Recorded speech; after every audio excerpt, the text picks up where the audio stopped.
intéressé par tout ce qui a été dit, et notamment ce qu'a dit le président Buet, à savoir qu'il considérait surtout le verre à moitié plein.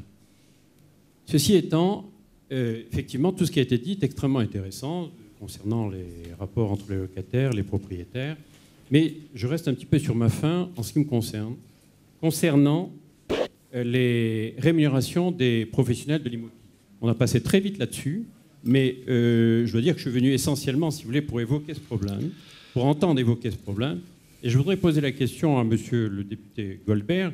Qu'est-ce qu'il en est précisément de la rémunération des agents immobiliers en ce qui concerne les locations et les transactions, c'est-à-dire les ventes? Alors, j'ai entendu que les locations meublées sont incluses maintenant dans toutes les locations. Bon, vous me permettrez de vous dire que, si vous voulez, ça n'a strictement rien à voir. Je connais très bien la question. Et d'autre part, si vous voulez, quand on veut faire payer uniquement les propriétaires, vous savez que ça va être un gros problème.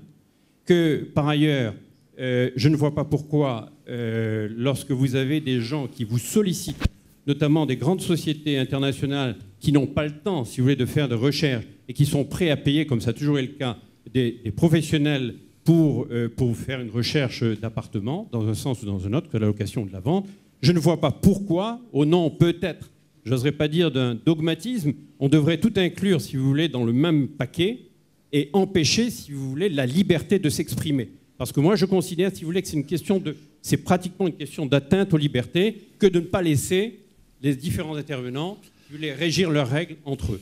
Voilà, donc j'aimerais bien vous entendre, monsieur le député, là-dessus, et nous répondre précisément sur ce qui est prévu ou ce qui est peut-être encore en discussion. Merci. Monsieur le rapporteur, c'est vrai que vous risquez d'être la cible de l'essentiel des questions, mais bon, vous avez les épaules larges. C'est le privilège de la majorité. C'est le privilège de la majorité. Vous avez connu ça, monsieur Piron? Eh oui. D'abord, moi, j'ai oublié de le dire dans mon première intervention. Je voulais remercier pour l'invitation de ce soir. Et bien entendu, je considère que mon rôle est aussi de venir devant vous, comme j'ai pu auditionner, je crois, 120 auditions avant l'examen de ce texte, l'ensemble des acteurs concernés. J'ajoute que quand, au nom de la CMI, je vous ai invité, dans le quart d'heure, j'avais un mail de réponse de votre part disant que ces moments vous étaient précieux et que vous le faisiez volontiers. Voilà. Je le dis parce que ce n'est pas toujours le cas des parlementaires. On ne fera pas de délation. Ça a aussi été le cas de M. Piron, qui craignait d'être en retard ce soir. Donc ces deux parlementaires méritent qu'on les applaudisse, si vous voulez bien. Et alors, pour répondre précisément à votre question, monsieur, sur les honoraires de location, la question qui se pose, vous me dites on va être empêché, c'est un problème de liberté. Je pourrais vous retourner la question. À quel endroit dans le texte ce que vous venez d'exposer comme activité va être empêché? Parce que vous voyez, si à un moment donné, moi je veux bien, effectivement j'ai les épaules larges, je peux vous répondre, mais je sais aussi qu'il y a eu beaucoup de choses qui ont été dites sur ce texte. Donc à aucun moment, dans le cadre d'un mandat de recherche, une grande société internationale qui vient vous voir et qui dit « Monsieur, je cherche tel ou tel bien à louer », avec telle caractéristique, sera empêché de le faire avec ce qu'il y a dans le texte. La question qui se pose, c'est l'exclusivité. C'est-à-dire qu'un professionnel qui exercera et qui aura un mandat de recherche pourra le faire, mais ne pourra pas représenter à la fois le propriétaire et le locataire. C'est ça la différence. Et ça, je suis prêt à en discuter. Mais vous avez... parler de liberté comme si, je ne sais pas, je voyais dans vos yeux les chars soviétiques débarquer dans nos campagnes. Bon, on n'est pas exactement là. Par contre, que les choses soient aussi très claires, il y a aujourd'hui, pour des candidats locataires, le fait qu'ils versent des honoraires de location pour des prestations qu'ils n'ont pas eues, ça pose un certain nombre de questions. Je considère que le fait de rentrer, peut-être, s'il y en a 3, donc ça ne touchera personne. Donc il n'y a pas de problème.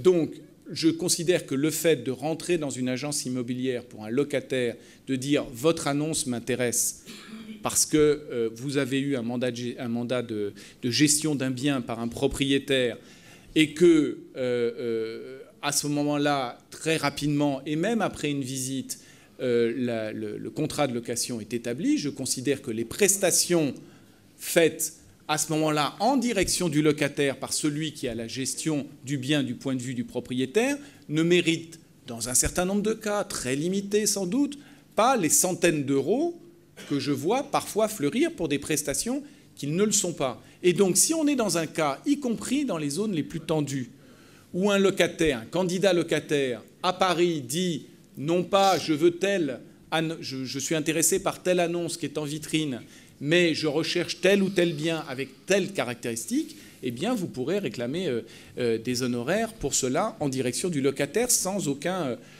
problème. Donc voilà, j'espère avoir répondu le plus précisément à votre question. Si. Bien sûr, monsieur. Prenez le micro, s'il vous plaît, parce qu'on ne vous entend pas. Et s'il vous plaît, soyez concis, par respect pour les autres qui ont envie de poser des questions. Écoutez, je ne sais pas si vous avez déjà assisté à une transaction. Si vous savez comment ça se passe. Alors quand vous dites un client est rentré dans une agence et vous lui avez simplement proposé un appartement, vous aviez en mandat de gestion. Ce n'est pas toujours le cas, monsieur. On n'a pas toujours l'essentiel de notre activité n'est pas de la gestion, c'est de la transaction. Donc on a fait un travail en amont. C'est-à-dire le fait que, ne serait-ce que de collecter toutes les informations, les fameux diagnostics. Vous savez, moi, ça fait 43 ans que je fais ce métier. Je suis adhérent de la FNAIM depuis 40 ans. Je peux vous dire que j'ai vu évoluer les choses. À l'époque, il y a même pas 40 ans, 30 ans, vous aviez des dossiers de location qui étaient comme ça. Maintenant, ils sont comme ça. Je veux dire, ça représente un travail absolument considérable. Et alors, on ne fait pas que simplement proposer un bien. Il y a un véritable travail. Et moi, je vous invite, quand vous voulez, à venir voir comment ça se passe. Parce qu'il faut savoir, et je ne veux pas vous faire injure en vous disant ça, mais je crois qu'il faut voir un petit peu comment les choses se passent réellement. Alors, je crois que malheureusement, si vous voulez, on veut tout réglementer, mais je crois qu'il faut quand même faire confiance un petit peu aux professionnels, aux gens. Moi, je considère que les Français sont des gens qui ne sont pas des imbéciles et qu'on ne leur raconte pas et on ne fait pas n'importe quoi avec eux. Donc, il faut quand même une certaine liberté. On ne réglemente pas tout. Moi, en tous les cas, c'est mon sentiment, mais je considère qu'évidemment, ça peut ne pas être le vôtre. Merci beaucoup.